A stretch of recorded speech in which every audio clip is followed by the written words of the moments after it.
과테말라라고 하는 나라가 있죠. 많이 알려지지 않은 나라고 인구가 한 1200만 정도밖에 안 되는 나라고요. 우리나라보다 땅이 약간 더 큰 중미의 아주 작은 나라입니다. 그런데 얼마 전부터요, 두 가지 이유 때문에 많은 사람들이 이 나라에 관심을 갖게 되었습니다. 중남미 국가로는요, 드물게 기독교 인구가 전체의 50%를 넘어선 거예요. 그러니까 천주교가 아니라 기독교가요. 두 번째는 한 도시가 있었는데요, 그 도시는 기독교 비율이, 그러니까 기독교 복음화 비율이 0%였는데요 그 한 도시가 변해가지고 전체 도시의 92%라고 하는 정말 믿을 수 없는 기적 같은 복음화율을 이룬 도시가 있었습니다. 그 도시 때문에 더 유명해진 과테말라인데요, 그 도시 이름이 바로 알모롱가라고 하는 도시입니다. 이 알모롱가라고 하는 도시는요, 불과 20년 전만 하더라도 수많은 범죄와 이 알코올 중독, 그리고 우상 숭배, 마약 등등 이런 것으로 가득 찬 정말 저주의 땅이었어요. 그리고 땅은 또 얼마나 척박한 땅이던지 거의 농산물이 수확이 되지 않는 정말 저주받은 땅, 척박한 땅, 그런 땅이었어요. 그런데 놀라운 일이 일어나기 시작합니다. 그 저주받은 땅에, 그 소망 없던 알모롱가라고 하는 이 땅에 한 목사님이 들어오셔서 복음을 전하시기 시작한 거예요. 그리고 시간이 흐르면서 놀랍게도 여기저기서 회개 운동이 일어나기 시작합니다.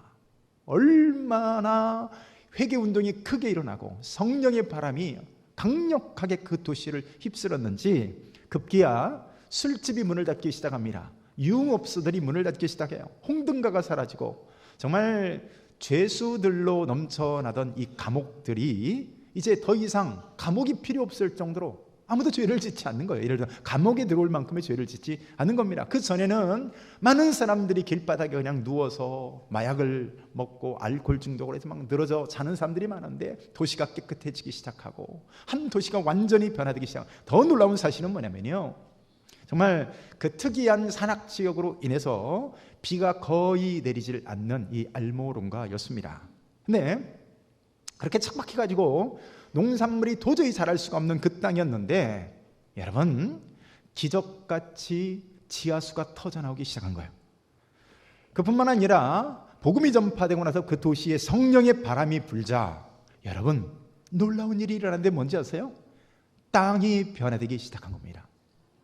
여러분, 사람이 변화됐다는 얘기를 많이 듣지만 땅이 변화됐다는 얘기는 참 우리가 많이 듣지 못하잖아요. 근데 땅이 변화되기 시작한 거예요. 그래서 전에는 그 알모롱가 도시가 주로 재배하는 것이 당근이었는데, 당근이 기껏 해봐야 손가락 굵기만한, 조금 더 굵은 이 정도 참 형편없는 당근이었는데, 크기와 맛으로 세계 최대를 자랑할 만큼의 정말 이 어른 팔뚝만한 이런 당근들이 막 생겨나기 시작하고요. 그래가지고 아주 풍부한 수확물로 인해서 유명한 도시가 되고, 많은 다른 도시들, 나라들에서 이 알모롱가로 탐방을 오는 거예요. 도대체 어떤 이유 때문에 이런 맛도 좋고 크기도 좋은 이런 당근 같은 농작물들이 나오는가 연구를 하기 시작한 겁니다. 전에는 한 달 수확물이 고작 트럭으로 6대 분량 정도였다고 합니다. 그런데 나중에 이 성령의 바람이 휩쓸고 간 이후에 땅이 축복을 받아가지고 여러분, 하루에만 벤치 트럭으로 50대 분량의 수확물을 거뒀다고 합니다. 생각해 보세요. 한 달의 수확물 6대, 근데 하루에 50대로 바뀌게 된 거예요. 할렐루야. 여러분, 어떻게 우상과 폭력이 난무하던 이 알모롱가라고 하는 도시에 그런 일이 일어날 수 있었을까요? 여러분, 까바제로스 목사를 비롯해서 여러분 사역하고 있는 이 목사님들, 사역자들이 목숨을 걸고 기도한 거예요. 목숨을 걸고 우상에 맞서 싸우고 사람들에게 복음을 전하기 시작한 거였죠.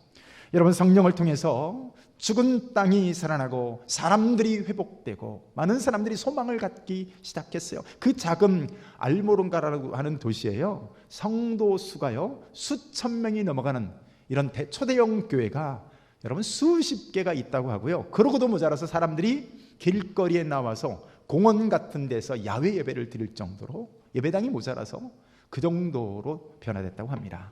여러분, 오늘 우리가 2020년도를 들어왔는데요, 오늘도 피폐한 인생을 살아가는 사람들이 얼마나 많습니까? 오늘 이 시대를 한번 보세요. 뉴스를 한번 보세요. 영적으로 바짝 가물어버린 그런 시대가 아닌가 싶은 그런 생각이 듭니다. 어제 뉴스를 보니까 헤드라인에 그 이란의 헤메네이가 가혹한 대미 보복을 하겠다라고 피해 보복 경고라고 하는 문구가 제 눈에 띄었습니다. 여러분, 이란에 솔레이마니라고 하는 사령관이 있는데 여러분, 오사마 빈라덴과 동일한 그런 부류의 사람이었죠. 근데 오랫동안 미국이 예의주시하다가 트럼프 대통령이 결단을 내려서 엊그제 이 드론을 통해서요, 그 차가 달려가고 있는 차량을 드론이 따라가서 여러분 폭사시켰습니다. 폭발을 통해서 이렇게 죽게 만든 것이죠. 그것에 대해서 가혹한 대미 보복을 하겠다, 피해 보복을 하겠다, 이런 얘기를 하고, 트럼프는 뭐라고 말할까요? 오래전에 제거했어야 될 인물이었다 이러면서 미군을 중동에 3,500명 이상을 추가 병력 배치하겠다, 이런 얘기를 2020년도 들어오자마자 이런 얘기를 우리가 듣게 되는 것이죠. 여러분, 북한에 또한 도발을 한번 보세요. 여러분, 북한은 절대로 핵을 포기하지 않을 것이라고 말을 합니다. 자력갱생의 길을 가겠다, 제갈길 가겠다, 이런 얘기를 하고 있죠. 우리나라는 영적으로 어떤 길을 지금 걷고 있습니까? 참 놀랍게도요, 참 우리나라 출산율이 1%가 안 되는 거 아세요? 아니, 두 사람이 결혼하면 최소한 2명은 낳아야 나라가 유지가 되는데 어떻게 된 노릇인지 1%의 출산율이 안 되는 거예요. 지구상에서 그래서 가장 먼저 사라질 나라로 통계상 얘기하는 거예요. 대한민국이라고 하는 슬픈 소식을 듣게 되었습니다. 자살률 세계 1위, 청소년 자살률 세계 1위, 또 에이즈 급증을 예로 들어보면요, 전 세계가 지금 에이즈가 3분의 1로 줄어들고 있는 추세인데 우리나라만 누적적으로 6배가 에이즈가 늘어났어요. 더 우려스러운 게 뭔지 아세요? 청소년들의 이 에이즈 감염이 무섭게 늘어나고 있다는 사실이에요. 2001년도에 비해서요, 청소년 에이즈가 최대 26배까지 늘었어요. 누가요? 청소년들이. 어떻게 이런 일이 가능합니까? 새해가 밝았는데 2020년도를 바라보는 저와 여러분들의 모습은 어떻습니까? 정말 이 척박한 광야 같은 우리들의 모습은 아닌가 돌아보면서 오늘 말씀을 우리가 좀 살펴보려고 합니다. 오늘 이스라엘 모습이 그랬습니다. 오늘 본문의 배경이 뭐예요? 여러분, 제가 사무엘을 강의하거나 혹은 누가복음을 강의하거나 이렇게 하다가 신년 초에 또 2020년도이고 또 100주년을 맞이하는 해이기도 하고 해서 제가 새롭게 에스겔이라는 본문을 오늘 한번 제가 골라서 설교를 하게 되었습니다. 여러분, 이 계속해서 에스겔은 9장에서 그리고 10장에서 18장, 19장 또 11장 등등 계속해서요, 하나님의 영광이 이스라엘을 떠났다라고 얘기해요. 얼마나 슬픈 얘기입니까? 하나님의 영광이 이스라엘을 떠났도다 그러면 슬피 우는 거예요. 하나님의 백성들이 우상 숭배로 인해 가지고 정말 갈 때까지 갑니다. 그 많은 선지자들이 그렇게 외치고 하나님의 말씀을 증거함에도 불구하고요, 끝까지 불순종하는 거예요. 결국 어떻게 되었습니까? 그들의 지금 현 상황이 어때요? 결국에는 바벨론 포로로 끌려와 있는 것이 그들의 현재 상황이 되고 말았어요. 여러분, 얼마나 기가 막힌 상황입니까? 하나님이 약속하셨던 젖과 꿀이 흐르는 땅이라고 하는 이 가나안 땅은 어디로 가버렸어요? 불순종으로 인해서 젖과 꿀이 흐르는 땅, 이 가나안 땅을 그만 잃어버리고 만 거예요. 여러분, 창세기의 에덴 동산을 한번 살펴보세요. 여러분, 에덴이란 말의 뜻이요, 기쁨, 환희라고 하는 뜻을 담고 있어요. 하나님이 우리 사람들을 위해서 에덴 동산이라고 하는 기쁨과 환희의 동산을 주셨습니다. 그런데 여러분, 이 에덴 동산이 뭐가 부족했겠습니까? 기쁨이 가득하고 환희가 넘치는 생명이 가득한 그 땅이었는데, 여러분, 범죄한 이후에 에덴 동산을 그만 잃어버리고 만 것이죠. 그래서 저와 여러분들에게 있는 것이, 여러분, 그토록 많은 슬픔과 질병과 고통과 아픔과 참 삶을 살아가는 데서 여러 부조리함들, 이런 것들을 경험하지 않습니까? 여러분, 결국 에덴을 잃어버린 모습이라고 말할 수가 있는 것이죠. 그 단적인 예가 에스겔서 오늘 37장을 보게 되면요, 마른 뼈 환상이 등장을 합니다. 성령께서 에스겔을 뼈들이 가득한 죽음의 골짜기로 환상을 통해서 인도해 가십니다. 여러분, 그 뼈들이 어떻게 생겼어요? 다 말라서요, 뼈들이 오랫동안 방치되어 있던 것을 보게 됩니다. 뼈들이 굉장히 심이 많고 완전히 말라버려가지고, 여러분, 그 뼈들을 보니까 소망이라고는 전혀 찾아볼 수 없는 정말 뼈들만 가득한 골짜기인 거예요. 한마디로 사망의 골짜기인 거죠. 여러분, 이게 무엇을 보여주는 환상일까요? 이스라엘의 영적인 현주소를 보여주고 있는 거예요. 아까 알모론과라는 도시 얘기를 제가 말씀드리지 않았습니까? 본래 이 알모론과라는 도시가 어땠다고요? 참 그 뼈들만 가득한 이 에스겔 골짜기처럼 그런 모습과 같은 것이죠. 복음을 접하기 전에 그 알모론과 도시가 마치 그런 땅과 같았다는 거예요. 전혀 소망이 보이지를 않는 곳. 여러분, 우리가 우리의 인생을 바라보는 데 있어서 마치 그런 뼈들을 보는 것 같은 느낌을 받을 때가 있어요. 여러분, 많은 청년들이 느끼는 감정들이 그런 감정들입니다. 뭔가 미래가 밝고 뭔가 미래에 대해서 긍정적이고 먼저 소망이 있는 이런 미래가 보여야 되는데, 마치 내 인생이 그런 뼈들만 가득한 마른 뼈, 그런 골짜기 같은 모습으로 보여지는 것이죠. 2020년을 우리가 맞이하기는 하는데, 어쩌면 우리의 가정을 통해서 그런 느낌을 받을 수가 있어요. 우리 자녀들을 통해서, 혹은 우리의 재정 문제일 수도 있고요, 건강의 문제일 수도 있고, 배우자의 문제들일 수도 있습니다. 어쩌면 많은 교회가 바라보는 2020년도의 모습이 그런 모습일 수 있습니다. 실제로 많은 교회들이요, 가까운 미래 10년을 굉장히 미래에 대해서 어둡게 바라보고 있습니다. 실제로 그 교회 교인 수가 줄어들어가는 통계를 보면 뭐 당연한 얘기인 거야. 제가 아는 어떤 목사님, 그 목사님 교회가 제가 2014년도 1월 달에 부임을 했기 때문에 제가 7년째가 됐습니다. 할렐루야죠.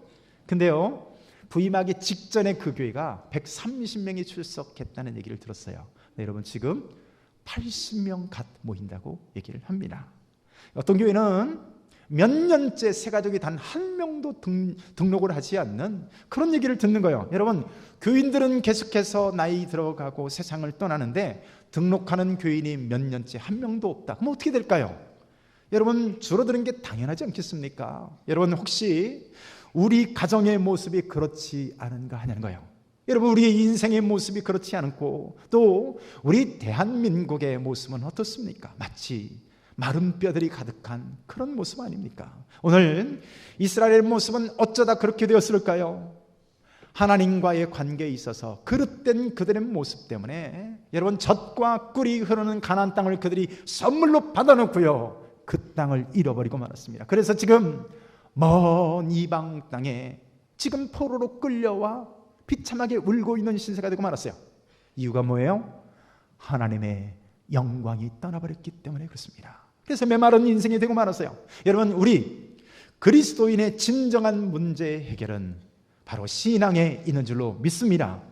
설령요, 사업이 아무리 잘 된다, 그런데 하나님과의 관계가 정상적으로 회복되지 않았다, 다시 말해서 관계가 정상적이지 않다, 여러분, 그러면요, 아무리 잘 나간다고 해도 그것은 잘 나가는 것이 아니에요. 잘 되는 것이 아닙니다.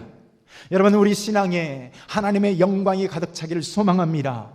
우리 가정에, 우리 교회에 하나님의 영광이 회복되기를 축복합니다. 대한민국의 소망이 뭐예요? 2020년도의 소망이 뭡니까? 하나님의 영광이 임하실 때 소망이 있게 되는 줄로 믿습니다.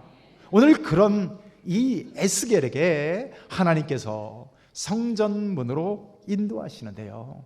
에스겔에게 환상을 보여주는데 성전에서 뭐가 흐르고 있는지 오늘 보면 47장을 한번 볼까요? 1절입니다. 시작. 그가 나를 데리고 성전 문에 이르시니 성전에 그 문지방 밑에서 물이 나와 동쪽으로 흐르다가 성전 오른쪽 제단 남쪽으로 흘러내리더라. 여러분, 이 에스겔 선지자로 하여금 보게 하신 것이 뭡니까? 성전 문지방에서 흐르는 물을 보게 하신 겁니다.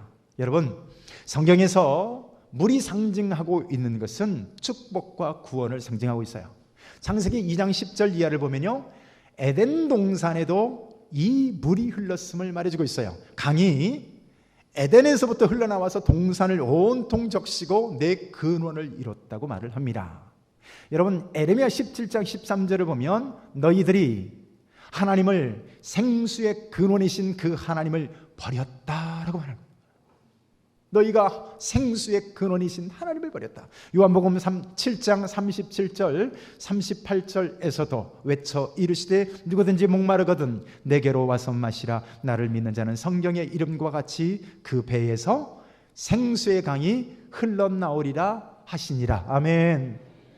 나를 믿는 자는 그 배에서 생수의 강이 흘러나리라. 아멘. 그렇습니다. 우리를 살게 하는 생명수는, 소망은 바로 우리 주님에게 있는 줄로 믿습니다. 2020년도를 시작하면서 저와 여러분들은 무엇을 기대하며 살고 있습니까? 아무리 좋은 나무가 있다고 생각을 해보세요.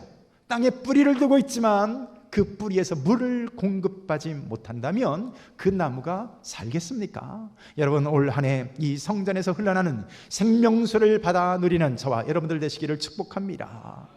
자, 근데 이 물이 측량을 할 때마다 물이 불어납니다. 자, 3절에서 5절까지를 쭉 보게 되면요, 1,000척씩 이렇게 쭉 측량을 하는데 1,000척이면 대략 한 530m 정도 되는데 이 1,000이라는 숫자는 숫자의 완전수입니다. 자, 근데 처음에는 물이 발목에 이르고 그 다음에는 무릎에 이르고 허리에 차더니 나중에는 사람이 능히 건널 수 없는 헤엄칠 만한 이런 큰 강물이 되는 것들을 보게 됩니다. 자, 처음에 발목에 물이 차올랐다고 이렇게 말을 하잖아요. 사실 원어적으로 살펴볼 때 이 에페스라고 하는 말은요, 발목이란 뜻이 사실은 아닙니다. 발끝을 의미하는 단어예요. 자, 구약 성경에서 42번이나 이 에페스라고 하는 단어가 사용되어지는데 그때마다 끝이라고 하는 단어로 사용됐어요. 그러니까 여러분, 오늘 발목이 아니라 사실은 물이 흐르는데 어떻게 흐르는 거예요? 발바닥 끝에 겨우 닿는 정도로 이 물이 흐르고 있는 겁니다. 여러분, 우리가 예수를 믿고 나서 구원은 받았는데 살기는 사는데 어떻게 사는 거예요? 겨우 사는 거예요. 신앙생활 하면서도 그러니까 겨우 발바닥에 닿을 뚱말뚱 이렇게 찰싹거리는 신앙 가운데 사니까 여러분, 우리 신앙생활이 참 척박하고 그렇게 신앙생활을 함에도 불구하고 피곤하기 짝이 없는 그런 신앙생활이 되는 겁니다. 하나님을 모시고 산다고 하는데도 환희가, 기쁨이 사라져버린 그런 신앙생활을 하는 거죠. 여러분, 이스라엘 백성들이 출애굽을 했습니다. 그런데 그들이 정작 어디에 머뭅니까? 광야 가운데 머무는 것을 보게 됩니다. 여러분, 메마른 광야 같은 인생을 여전히 그들이 살아가는 거예요. 홍해를 건넜으면 요단강을 건너서 젖과 꿀이 흐르는 땅으로 들어가야 되는데 홍해를 건넜다고 하는 그 사람들이 광야에서 헤매고 있는 거예요. 그러니까 신앙생활을 해도 생명력이 없는 것이죠. 기쁨이 없는 것이죠. 척박하기 그지없는 것이죠. 여러분, 어떤 사람들은 신앙생활 하는데요, 기쁨과 감격이 가득합니다. 근데 저 사람은 뭐가 좋아서 저렇게 교회 다닐 때 참 저렇게 교회를 다니까 이해가 가지 않는 것이죠. 여러분, 우리들의 신앙생활은 어떻습니까? 우리의 신앙이 약동하고 생명이 솟행하고 생기가 막 넘치고, 할렐루야, 안 믿는 사람들이 뭔가 우리들을 바라볼 때, 아, 교회 다니는 사람들은 저렇게 생기가 넘치는구나, 기쁨이 가득하구나, 얼굴 표정을 보니까 뭔가 생명력이 넘치는구나, 그래야 되는데 여전히 교회를 다니는데도 참 마른 뼈들처럼 생기 없는 신앙생활을 하고 있는 분들이 제법 많이 있다는 거죠. 여러분, 그렇다면 어떻게 해야 성전에서 흘러나온 물에서 헤엄을 치는 이런 풍성한 신앙생활을 할 수 있을까요? 아까 어떻게 할 때마다 물이 불어났다고 그랬습니까? 측량을 할 때마다, 측량하고 그 물을 살필 때마다 물이 계속 불어나는 거예요. 여러분, 우리가 그렇게 풍성한 은혜를 경험하고 누리기 위해서는요, 여러분, 측량하고 살피고 헤아리는 태도가 필요합니다. 엊그제 우리 청년부 양육과정이 이렇게 진행이 되는데, 제가 양육과정을 했지만 그렇게 오랜 시간 동안 길게 양육반을 해본 적이 없는 것 같아요. 9시간 넘어도 안 끝나요. 9시 반이 돼도 안 끝나요. 그래서 지난주에는요 9시 40분에 끝났습니다. 몇 시에 시작했을까요? 7시에 시작했는데 2시간 40분을 냈는데도 애들의 표정이 조금 더 했으면 하는 그런 표정을 받았지만 제가 목이 쉬어가지고 더 못하겠더라고요. 여러분, 살피고 측량하는 겁니다. 그런 태도가 여러분 은혜를 풍성하게 누리게 하는 거예요.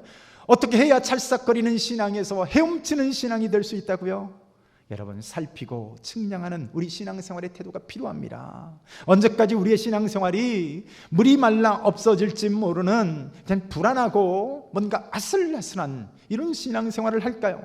수십 년을 교회를 다니면서도 우리가 여전히 발목에서 찰랑거리는 그런 신앙으로 만족하고 교회를 다닐 수 있어요. 그래서 죽지 않고, 그런데 천국에 구원받고 천국에 갈지는 모르지만 여러분, 우리가요 이 땅에서 풍성한 하나님의 영적인 은혜를 누리면서 살기는 힘듭니다.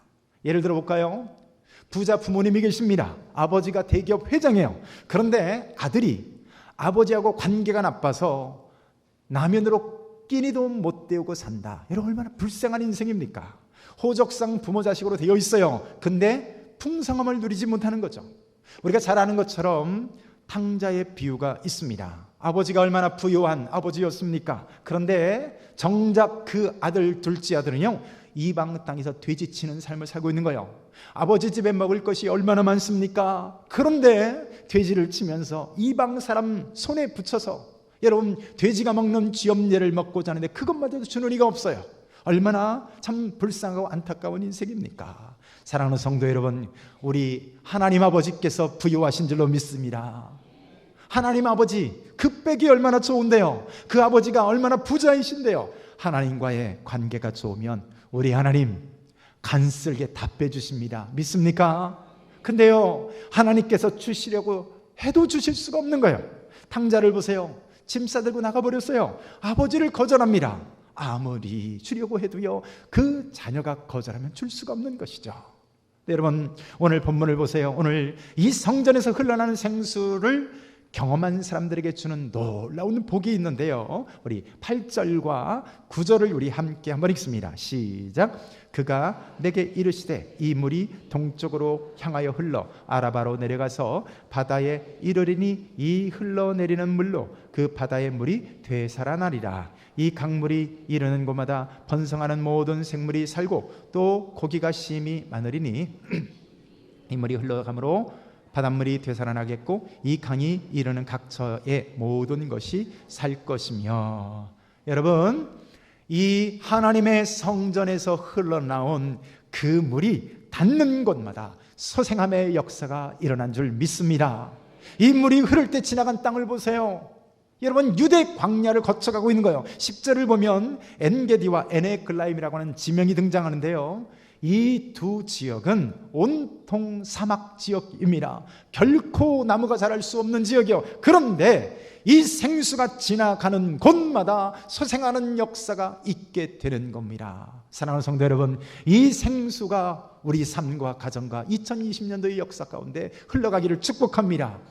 특별히 이 강물의 끝이요 사해로 이어집니다. 일반 바닷물은 소금기가 4% 5%인데 여러분, 사해는 25%가 넘습니다. 제가 갔는데요, 여러분, 수영을 할 수가 없어요. 물이 너무 짜가지고. 단 한 방울만 여러분 눈으로 들어오면요 뭐 눈을 뜨지도 못하고 장님처럼 이렇게 맹인처럼 밖으로 걸어 나와서 이걸 닦지 않으면 눈을 뜰 수가 없어요. 그렇게 짠 물입니다. 여러분, 그런데 하나님의 은혜가 임하는 곳에, 절대로 살 수 없을 것 같은 그곳에 마른 뼈가 살아나는 은혜를 경험하게 되는 줄로 믿습니다. 여러분, 우리가 바로 그런 은혜를 경험한 사람들 아니에요? 우리 죄인들이야말로 사해바다처럼 소망이 없었던 본래 그런 존재가 아니었냐는 겁니다. 그래서 여러분, 바울 같은 사람도 어떻게 고백합니까? 로마서 7장 24절에 오호라 나는 곤고한 사람이로다. 이 사망의 몸에서 누가 나를 건져내랴. 로마서 7장 19절을 보세요. 내가 원하는 바 선은 행하지 아니하고 도리어 원하지 아니하는 바 악을 행하는도다. 디모데전서 1장 15절 우리 같이 한번 읽습니다. 시작. 미쁘다 모든 사람이 받을 만한 이 말이요 그리스도 예수께서 죄인을 구원하시려고 세상에 임하셨다 하였도다. 죄인 중에 내가 괴쓰니라. 죄인 중에 내가 괴쓰니라. 여러분, 본래 하나님의 영이 떠난 우리 사람들이야말로 전적으로 부패하고 전적으로 타락해서요, 마치 사해바다처럼 소생할 수 없는 그런 인생인 거예요. 여러분, 사해바다에 물고기 한 마리 단 한 마리도 살 수가 없습니다. 그런데 여러분, 오늘 이 하나님의 성전의 물이 그런 우리들에게 흘러 들어와 생명을 공급한 줄로 믿습니다. 여러분, 말씀을 맺습니다. 여러분, 우리 삶의 중심에 하나님이 임하실 때 모든 것이 축복으로 변화될 줄로 믿습니다. 사울 왕을 한번 보세요. 한때 이스라엘 초대 왕으로 세움을 받았습니다. 그러나 그에게서 하나님의 영이 떠난 그의 삶이 어떻게 되었습니까? 나중에 그의 모습을 보면요, 악신이 들리고 신접한 그 무당을 찾아가게 되고 실로 참추하고요, 결국에는 자살로서 그 인생을 마칠 수밖에 없는 참 비참한 인생을 살게 되는 것을 보게 됩니다. 이유가 뭡니까? 하나님의 영이 그에게서 떠났기 때문이에요. 여러분, 하나님 없는 인생의 모습을 단적으로 보여주는 것이죠. 그러니까 여러분, 권력이 중요한 게 아니에요. 돈이 중요한 게 아니라 내가 지금 얼마나 떵떵거리냐가 중요한 게 아니에요. 여러분, 하나님의 영이 오늘 우리와 함께 하시길 축복합니다. 반면에 다윗이라는 사람을 한번 보세요. 다윗은 비천한 태생이었습니다. 그러나 하나님의 영으로 그가 늘 충만할 때, 그가 하나님의 뜻을 구하며 살아가는 인생이 될 때, 여러분, 이스라엘 역사상 가장 위대한 하나님이 인정하시는 왕이 된 줄로 믿습니다.